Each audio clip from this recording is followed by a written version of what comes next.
of this palace of books, above the stinking fray, you watch the city lights sparkle and bask in a moment of self-congratulation. Until your gizzard twinges, reminding you how fast you guzzled that discarded kebab. You jerk your head around to check you don't have an audience, then defecate, discreetly.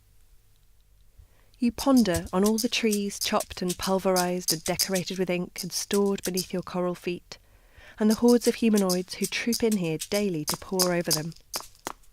They think they've got the monopoly on books and reading and this building. Little do they know. Hardly any of them are even aware of this spot high up on the roof. Maybe that's why they allowed that metallic mushroom to be built next door, which swallowed up a whole chunk of view. You wonder how London would have looked from here over the centuries. Imagine watching it in fast forward, from when it was just a small humanoid settlement, seeing the topography of rooftops morph and bulge, and the expanding web of roads clog up with metallic beasts, far more lethal than the horses that used to clog along them, and with engines that made such a racket that your ancestors had to learn to coo 10 times more loudly. It would probably look a bit like that film installation you saw recently, of fresh pigeon excrement bubbling gently on hot tarmac. You wouldn't mind flapping all the way back to the era when pigeons were worshipped as fertility deities and revered as peace symbols. Or at least to the age before you became regarded as rats with wings. You've got to scavenge to survive these days. It's a competitive world out there. That's surely no reason to be reviled. Doves haven't suffered that kind of humiliation. Just because they're white, doves have managed to maintain a high-class reputation. And yet there's barely any genetic difference between you, except the colour of your feathers. It's out-and-out racism. Admittedly, a select few pigeons still get humanoid respect, but only the privileged professionals, the racers, who are pampered in the cosy lofts of pigeon fanciers. Feral pigeons like you are offered no such generosity. Emailing, texting, and all these other instantaneous contact technologies have made humanoids complacent about your species. These days, they are dismissive or even completely ignorant of your skills, like being able to fly vast distances at speeds of up to 60 miles an hour on an arrow-like trajectory. They should remember the dark times in their history, like in World War I, when your great-great-great-great-grandfather, cher ami, delivered the note that saved the surviving members of the Lost Battalion, flapping on heroically even after receiving multiple gunshot wounds. Then he was decorated with the Croix de Guerre. Now he's been erased from the curriculum. Even children's books these days fail to pay sufficient attention to pigeon kind. Pigeon Post by Arthur Ransom, penned in the 1930s, tells the tale of a bunch of kids camping in the hills while prospecting for gold.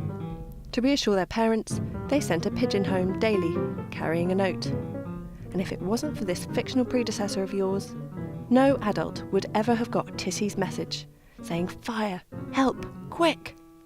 It should clearly be a set text. But nowadays, thanks to humanoids' disdain, you are forced to engage with their communications covertly. You used to resent that. But now, in retrospect, you are grateful. If you hadn't been disenfranchised and reduced to pilfering bins for scraps, you might never have had your stroke of genius.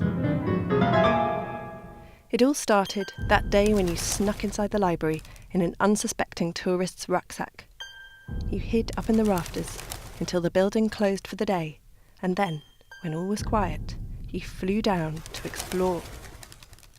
You flitted and nosed around that tall glass-walled tower of gold-brocaded tomes until you discovered a pigeon-sized air vent. You squeezed in and found yourself cosily cocooned amongst all those sweet, soft, musty-smelling books. You clawed a few out from the shelves to flick through, then cooed and hopped around with glee at this treasure trove you'd somehow got all to yourself. You thought wistfully of the incredible roosting potential of the place. Of course it was impractical. No emergency exit. But then you spotted a loose ceiling panel. You flew up to it and began beak-butting until it popped out of place. The very next morning, you started recruiting for a new elite bibliophile pigeon coop. Within a few days, you had a waiting list as long as a line of birds stretching from Tottenham to Tooting. Did you know, if you get into the British Library Coop, you can spend the whole night nestling under warm green reading lamps, browsing any book you like, from Pigeon English to The Pleasures of a Pigeon Racer. They cooed to each other wonderingly in supermarket car parks. You realised you could impose conditions for membership. Any applicant would have to gift you a skein of silk, velvet, or waterproof material for your luxury nest project. You're building up a nice collection already, in your cubbyhole on a nearby roof. It pleases you mightily to nestle in there each night and look around at your flock of members, now 200 strong, pecking gently at pages and basically owning the place. It's a magnificent covert coup, which goes at least some way to vindicating shunned and despised pigeons everywhere. But you won't deny it has become a high-stress occupation. There's a real risk of being busted by humanoid librarians if any pigeon leaves so much as a stray feather behind after dawn breaks. And what if your venture does collapse? You'd better figure out what you should do. You had been mulling over disappearing to Timbuktu, where you'd heard it was hot and there were thousands of lusciously scented ancient manuscripts in libraries with minimal security. But one of your members told you the other day that they had all been torched by some humanoid fundamentalists. Or so it was thought. Fortunately, there was a twist in the tale.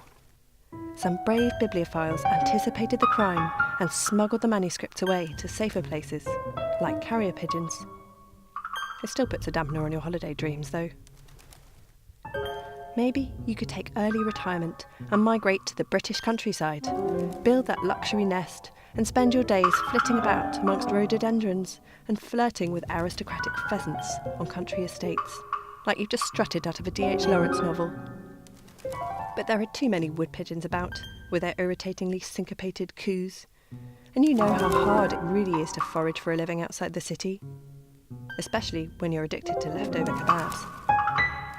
Perhaps you should dare to make your most wondrous fantasy into reality, to summon all your troops, order them to pilfer one book each, and lead a mass migration across the sea to a desert island where you'll direct them to build you a fairy tale book sculpture palace.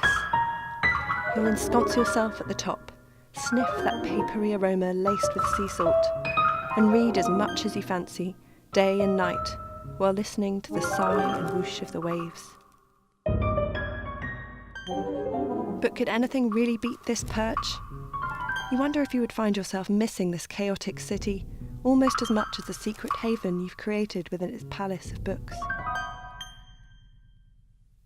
On which note, it's time to squeeze back, down into the coop, and immerse yourself in more stories.